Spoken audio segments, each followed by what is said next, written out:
welcome to Up at Noon. I'm Brian Altano, that's Max Scoville, and Up at Noon is our weekly comedy variety show here on IGN where we talk about pop culture, nonsense, toys, action figures, candy, paraphernalia, treats, delights, nonsense, baboons, horse apples, all sorts of stuff. He spent just the whole warm-up of the show just showing me photographs of baboon behinds on his telephone. That's not great to look at. Don't search for that in Google Images.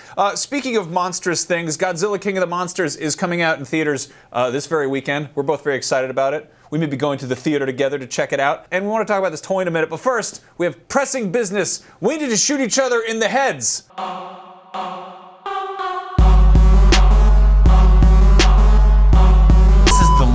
The llama is actually a farm animal. Yeah. Not a weapon. Which is also in the game of Pinata. Howdy ho, everybody. Max and Brian here with a whole bunch of Nerf and Super Soaker Fortnite armaments. Hell yes! Yeah, Hasbro is good enough to send these over. We've talked about these before. I think the pairing of Fortnite and Nerf and Super Soaker is a match made in heaven. I have been saying for years that I want more Nerf video game weapons. That's right. This is a perfect fit because obviously if you played Fortnite or even if you don't know much about it or you dislike it because it's popular, all those things are acceptable. It's fine. Damn, that We're going to be trying them out, reviewing them a little bit. Fortnite has a bunch of big, cartoony, over-the-top weapons that are brightly colored and goofy and hilarious and fun, and they have, you know, faces on the nozzles, and they're neon and blue and yellow and purple and stuff like that. Let's go through them. Let's start with the little ones first. Yeah. These ones are called micro shots. Nerf, I think a while ago, basically perfected the sort of base mechanism of the shooting part, which is what these are. These are $10 each. They come in a variety of different versions. There's the RL model, rocket launcher. Basically, with good reason, Nerf is sort of trying to distance itself from the word gun. So they're kind of removing all sort of specifically firearm-based branding. So these are all Nerf blasters.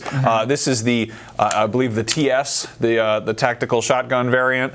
And then so of all course, the letters stand for the bad thing, but they don't. Yeah, if you played Fortnite, you could probably piece it together. This is the llama. The llama is actually a farm animal. Yeah. Not a weapon. Which is also in the game of Pinata. And here they've lobbed off its head and turned it into a gun. From what I've played in Fortnite, that's not canon, but it's cool that it exists here. Speaking of cannon, here's the hand cannon. This one's pretty cool. I love that this has a removable silencer, but again, it's a Nerf blaster, so it's pretty quiet to begin with. The silencer does effectively nothing aside from lengthen the barrel, which probably helps with range. Prove it. You gotta stop. That's a really expensive camera. Don't do it! Not my. It says specifically on the box to not shoot in the. Don't aim at faces or pets or heads. That one's semi-auto. This is the. What is this? This is the AR model. This is the ARL. Doesn't stand for anything. Don't look too far into what that means. But this one's battery powered. It's got a magazine of 10 darts. Which take that magazine out. Pops out. Look at that. That's my favorite magazine since Good Housekeeping. You shot a bunch of these. I'm going to reload this real quick. But yeah, it's battery powered, so it shoots them pretty fast, which is rad. This one is $49.99. We talk about this one. What the Anyway, this one is $20. This one's $50. You have hair at least. It's like a nice padded. Well, that's why you're getting shot with the Super Soaker. I'm not messing up my hair. Now I'm gonna put piss in the Super Soaker and mess up your face. Speaking of piss, let's talk about the Super Soakers. This one is the. Is, I believe, $20. This one's also $20. Yep. The difference is this one holds 9.3 ounces, whereas this one holds a whopping 36 ounces. Holds one. What are you scared of? There's I don't know. I didn't pee in this. You put milk in that thing? Should we put milk in the Super Soaker? Milk in the guns. Milk guns. The cool thing is you don't have anything in here. It just sounds like a funny owl. I like this one because it's a pistol. This one is just like an old school squirt gun. You just pull the trigger and it just squirts, I guess. Put the piss in pistol? Yeah, I miss the old timey like Super Soakers where you would pump them up. I don't know why they don't do those as much anymore. But the cool thing is, even if you don't want to spray your friends with water, these are also like a perfect opportunity for cosplayers if they want to, dress up like Fortnite or whatever. You know what I miss is summer. Summer's a good time. I miss having the whole summer off to just go out in the street and spray the people's mailboxes. Yeah, man, it's pretty messed up. We're adults now. We have to go to our real job. Oh my God, we don't have a real job. I'm gonna shoot you. I'm gonna do it. I'm gonna. Ow! I'm gonna do it. Stop doing. That's the video. Thank you so much. Thank you for watching. Fortnite. We're gonna go outside and shoot each other with. And we're back, and parts of my face still sting from the hurts. As we mentioned at the top of the show, we've got this wonderful new Godzilla toy that was sent to us by our fine friends at Bluefin. This is an SH Monstarts 2019 Godzilla, based on his appearance in the new film. It's the big, chunky, thick version, as the children call him. He's got a small head because they don't have to put a human man inside of that costume anymore. Yeah, really. They also, I like that they just made him look like a husky moray eel. Like he's a very large man. This is a very sharp toy, and not like in the sense that it's smart, although it might be that as well, but it's actually physically like you could probably use it to chop vegetables. I want you to touch that scale right there. Is that the one? Yeah, that's like a thorn on a rose. I think you could honestly break skin with this. This is an incredibly sharp toy. Not for children. It's only for adult, mature collectors. Yeah, like real adult men. But yeah, he comes with an interchangeable lower jaw. You can get these at the gym.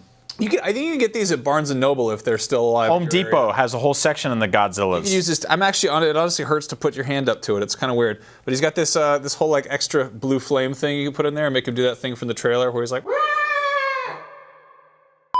Huge thanks to Bluefin for sending these over. Now, speaking of large animals with a big haunchy gut that are going to take some money from everyone this summer, or hopefully even later this year, Tom Nook is a nefarious villain, an evil, evil man that definitely uses spyware all over his computer and needs his kids to help him unwind and take all of the viruses and the e-worms away. Let's take a look at Tom Nook's latest activity, and aka me doing a video where I poop on that man for 3 minutes.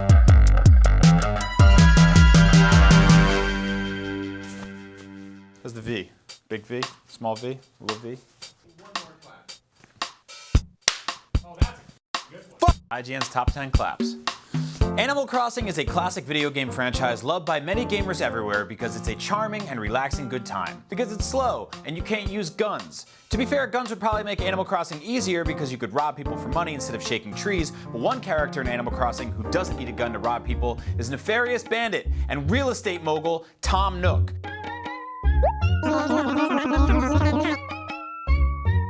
Tom Nook is technically adorable because he has a wiggly nose and dresses like he's read all of the Wheel of Time books.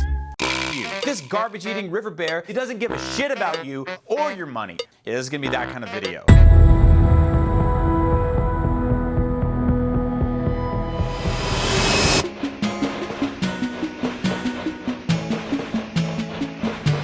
Upon arriving in your new Animal Crossing town alone and without any family members, Tom Nook immediately takes advantage of you by offering you a starter home. It's either a filthy wood shack or a flimsy tent in the middle of winter and it has no furniture in it. He then charges you hundreds of thousands of dollars to make it livable because he's sick in the head. He forces orphan homeless children to live in cement prisons.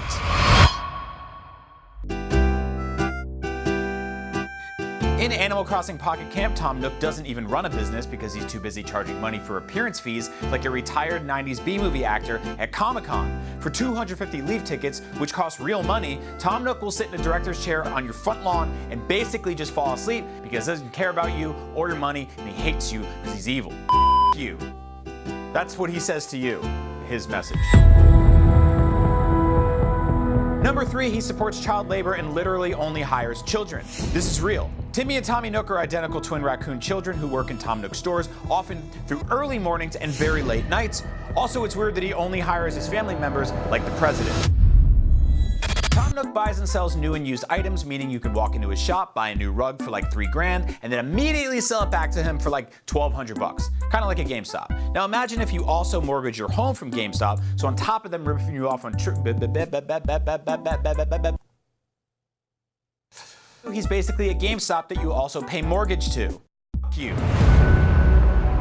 Here's a photo of Tom Nook in his weird home office, definitely purveying naughty websites and sending lewd emails to other animals, some of which are probably married. Look at that desk. Look at that computer. Look at this dude.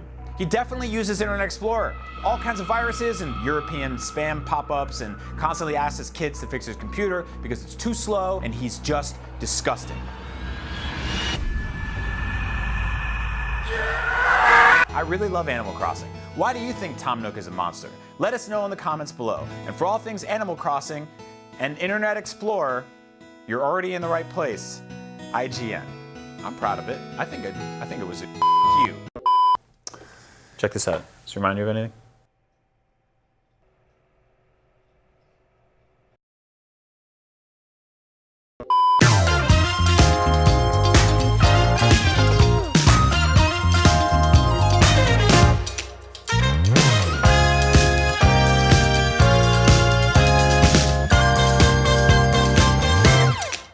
We're gonna order some supplies today, maybe some size 10 envelopes, a few erasers, some pencils. Let's see. I did ask Larry to go back. Nice.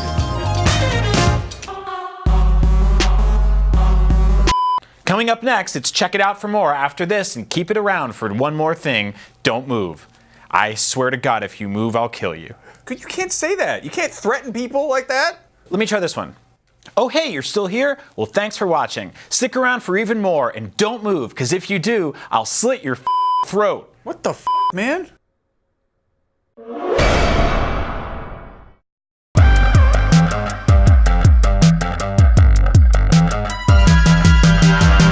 Game of Thrones has come to a close, and after 8 years of dozens of characters getting built up through romance, backstabbings, wars, and beheadings, it's starting to feel a little bit like the last season is sprinting to the finish line and leaving a lot of longtime fans disappointed. If that feeling seems familiar, it's because plenty of shows that started out strong and had fans hooked also happened to totally fall apart in the end, leaving audiences arguing and making TV show box sets or marathon binge watching a slightly less appealing way to spend their time. So here are 4 TV shows that kicked ass for years but couldn't really stick the landing when they ended. Oh, and spoilers. Obviously, we're talking about the endings of TV shows here. To this day, like the final episode of The Sopranos, the final episode of Lost is crazy divisive. Some people found it beautiful, some people found it infuriating, others just scratched their heads and slowly shuffled out of living rooms, wondering what the hell they had just spent the last 6 years watching. Regardless of where you land on it, nearly everyone can agree that the final season didn't even begin to attempt to solve the dozens of mysteries the show had spent years leading audiences to discuss, which led to some very, very frustrated viewers. True Blood had always been a sexy, campy, violent soap opera where everybody sucked, f***ed, and killed everybody else, so expecting a vampire fantasy show that introduced werewolves, shapeshifters, and fairies to end on a logical note was probably asking too much. But still, we deserved a better ending than Bill dying and Sookie marrying some unseen character off-screen who we've basically never met. Also, Eric only showed up for like 2 seconds thanks to this actor having scheduling conflicts. What?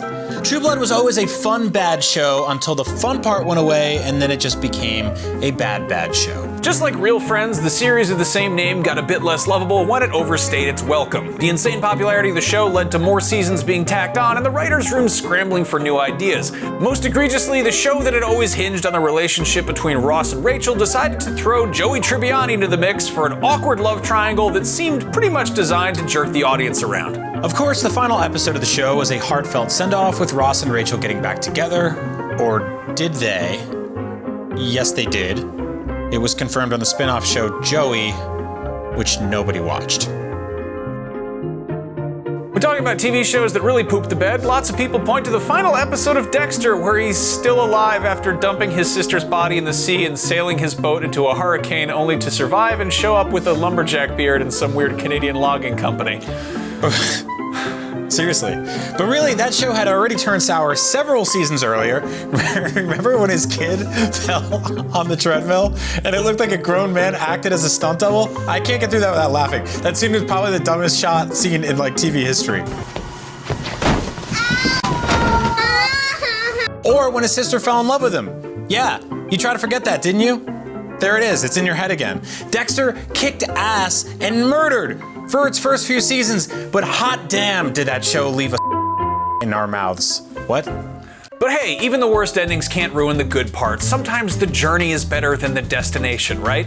Which beloved TV show broke your heart in its final episodes, or which TV show finale that everyone else craps on do you think was actually great? Let us know in the comments below, and for all things TV, keep it locked to IGN, now in its 23rd season. I think it started falling apart around season 19. Well, they got new writers and they switched actors and actresses. I heard the guy with the pointy hair. That was weird. Gave him a show with the bald guy. That was dumb of them. Really went downhill. Hate that cast.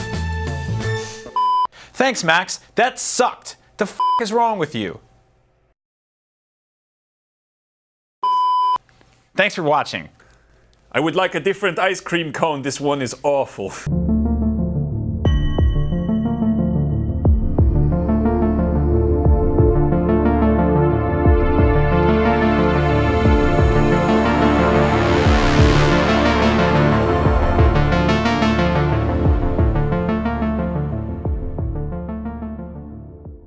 What? What?